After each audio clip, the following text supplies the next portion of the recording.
I'm now going to invite Stuart Chapman to please come forward. Hello, Stuart. How are you? Stuart, if we can ask you a bit of a formality, but your name and your address, and then away you go. Thank you.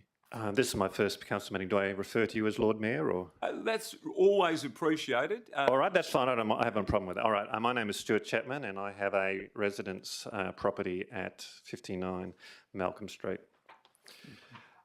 So it's referring to complaint number CAS 286-097K4G776 in an email that I sent to Christopher, who is a team leader of customer service. I apologise that I can't refer to his surname. He refused to give that to me, even though I formally requested it.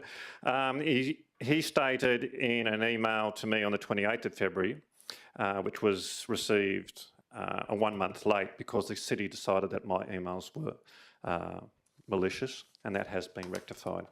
Additionally, your feedback on the use of the term must in the protest notification form has prompted a re-evaluation of its wording.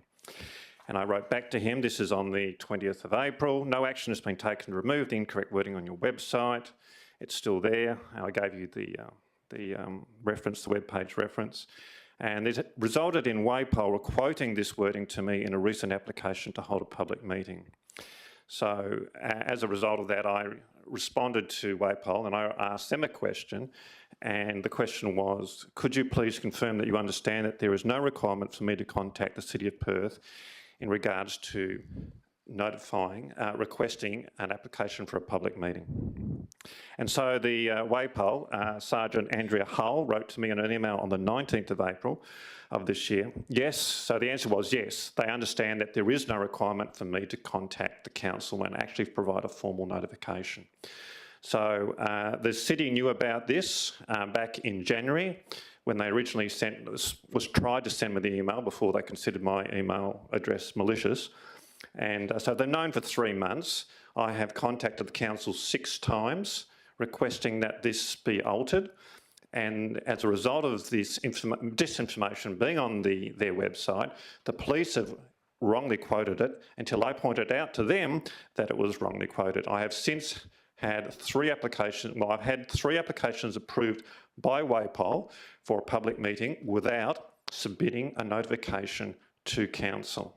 So they recognise there is no need for me to submit to the council, and yet the wording on the website is still saying you must notify the council. So I have contacted, this is in relation to a formal complaint I made. The city understands that it is actually it needs to be reworded. It hasn't been reworded. They know it needs to be reworded. I've asked repeatedly for it to be reworded, and yet it still has not been done. So my question to the city is, will they alter the wording so there is no disinformation on the website? Will I be receiving an apology from the city? Okay. Thank you, Stuart. I know you've got a second question as well, but let's make it nice and easy for everybody. And I might get you to ask the second question as well, and then we can get you both of your answers. I'm sorry? So you've got a second question also, haven't you? Well, there was 2 questions. One is, will I be receiving an apology? Yeah, got those. And when will the city actually reword that web page to say that they request a notification, not saying you need to and you must. So there is a huge difference legally in the terms request, need and must. Okay, so they're your questions, rightio. Let's get you the answers. CEO. If I could ask Carly Johnson, the General Manager, Community Development, to answer the questions, please. Thank you. GM. Thank you, through you, Lord Mayor, and thank you, Mr. Chapman, for the question. The city's webpage states the protest, march and rallies notification form is for anyone wanting to hold a public assembly, such as a rally, demonstration or protest, in the public realm managed by the City of Perth. The city does not approve or issue permits for these public assemblies. However, notification must be sent to the city for assessment of venue suitability and availability prior to providing an opinion to the West Australian Police Force. The city acknowledges WAPOL issues approving permits for a public assembly. However, there may be other activations or works approved by the city at the same location and time as the proposed public assembly. Therefore, it is essential public assembly organisers check with the city to ensure the site is available and there is no conflict with activities approved by the city. Conflicting activities cause disruption and confusion to both parties, and this can be mitigated if the city is aware of when and where public assemblies are taking place prior to WAPOL approval and public assembly attendees being notified. The word must instead of should relates to importance of the city knowing when and where a public assembly will take place on city managed land to ensure the space requested is available. So in regard to the second question, when will the city stop knowingly and deliberately spreading disinformation? It is our view the information on the city's website is accurate. Thank you. Stuart, before you sit down, if you're happy to share, what was the nature of the protest or the rally or the march? Okay. Microphone, if you could. Please. Yeah. So there's been a number of protests. I've organised about 15 so far this year.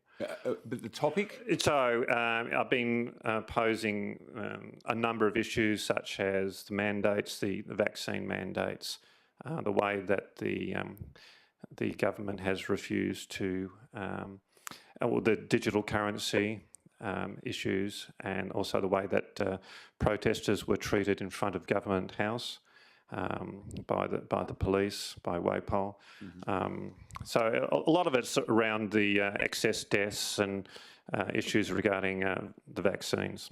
Okay, understood. Thank you. You would understand the city's need to, if somebody is planning to have a protest or a rally or a march, I mean, you would understand that we sort of need to know when that's going to happen so that we can, as the GM's just said, make sure the space is available and, our job's to run the city, make sure things are orderly and ticking along.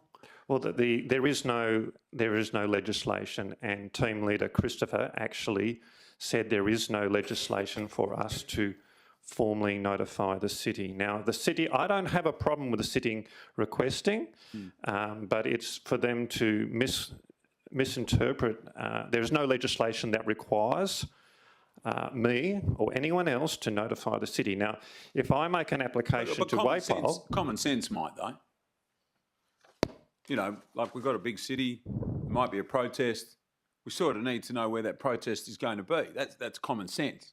That would stand to reason, wouldn't it? Well, it's not. It's a responsibility of WAPOL to make the assessment, and if they wish to contact the city, they can do so. But it is actually incorrect, legally incorrect, that I or anyone else must contact the city.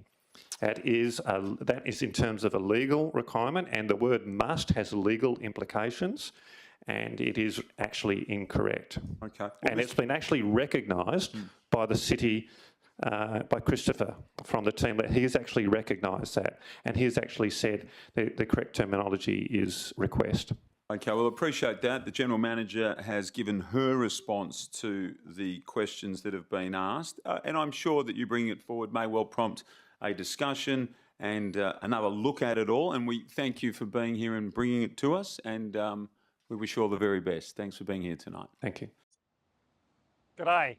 So we've just been up to the council meeting, had a little bit of a chat with BASIL, and we were pointing out that the information that they're putting on their website is legally inaccurate.